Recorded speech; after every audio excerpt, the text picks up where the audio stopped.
Phone की घंटी ने मेरा आवाज़ जैसे बंद कर दिया और मैं ये भी नहीं सोच पा रहा था कि फ़ोन की घंटी है या मेरा फ़ोन तो साइलेंट पर लगा हुआ था। इसमें घंटी कैसे बजी और ये घंटी किसने लगाई है, मैं ये सोच ही रहा था। तब तक मैंने जोर से किसी की चीखने की आवाज़ सुनी और तब मैं एकदम से चौंक के जगा। मैं नींद में था कि मैं जगा था ये भी मुझे ज्ञात नहीं है। और सीढ़ियों पर से किसी के उतरने की आवाज़। मैं एकाएक उठा। फ़ोन की घंटी तो बज ही नहीं रही थी और उसमें से एक दबी सहमी सी आवाज़ आ रही थी, मुझे कब तक कैद करके रखोगे। मैं भी तो नए साल का सेलिब्रेट करना चाहता हूँ। आखिर तुम मुझे क्यों कैद करके रखे हो।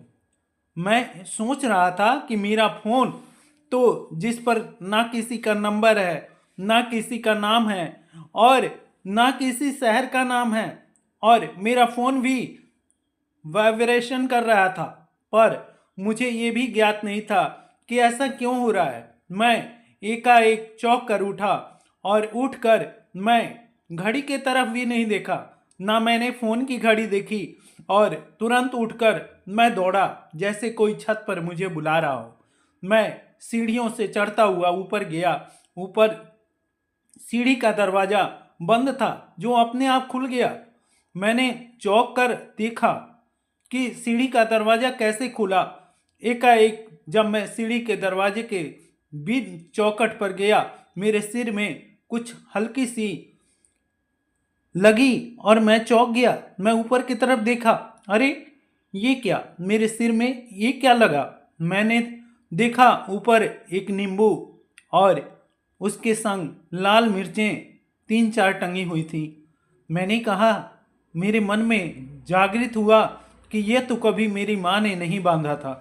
आखिर ये आया कहाँ से और किसने बांधा। मैं अभी सोच ही रहा था कि एकाएक मेरा आगे की तरफ पैर बढ़ा। मैं छत पर गया।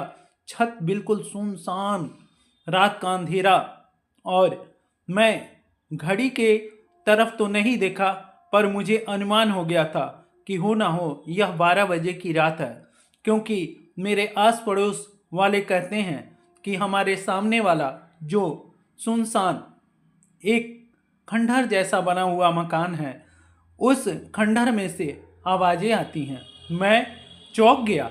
मैं ये देख रहा हूँ कि आखिर ये आवाज़ आई कहाँ से। मैं अभी सोच ही रहा था और तब तक मेरे पैरों तले जैसे ज़मीन खिसक गया। मुझ में सांस नहीं आ रही थी, पर मैं जिंदा था, क्योंकि वो सांस मेरी नहीं थी।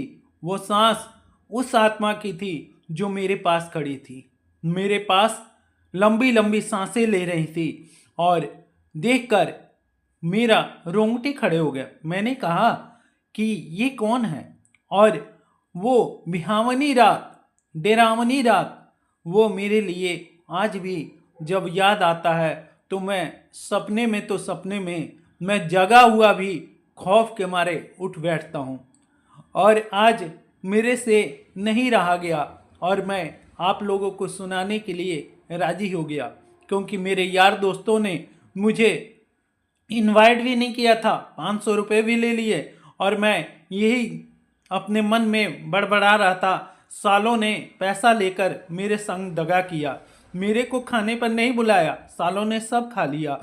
तब तक फिर से वही आत्मा, फिर से वही सनसनाहट फिर से उभरी, और मैं हल्की सी उस झाड़ियों के तरफ से एक उजाला मेरे घर के छत पर फैल गया।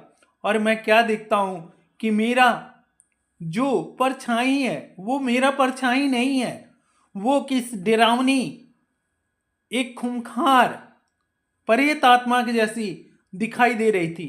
मैंने अपनी परछाई ढूंढने की कोशिश की, पर वहां मेरी परछाई कहीं भी दिखाई नहीं दी। मैं डर के मारे मेरे पैरों तले जमीन खिसक गया। मैं अब करूं क्या। मैं किधर जाऊं? कौन मेरी सहायता करेगा? मन में ख्याल आ रहा है। मैं अपना पैर नीचे की तरफ ले जाना चाहता हूँ, मैं पौड़ियों से उतरना चाहता हूँ, कोई मुझे जैसे मेरे हाथ और पैर बांध दिया है। मैं चिल्ला रहा हूँ पर मेरी कोई चिल्लाहट नहीं सुन रहा है, और मैं गनगना कर मेरे सभी पैरों में झंझनाहट होने लगा। मैं माँ माँ शब्द कर रहा हूँ पर कोई भी, मेरी माँ, मेरे पिताजी, कोई भी मेरी आवाज़ क्यों नहीं सुन रहा है? और मैं नींद में हूँ कि मैं जगा हूँ। आखिर ये आवाज़ कहाँ से आई? और वो सनसनाहट भरी आवाज़ मेरे कानों को चदरे को फाड़ती हुई और बाहर निकल रही है। आवाज़ ऐसी डरावनी है कि मेरी आत्मा, रूह सब कांप गया।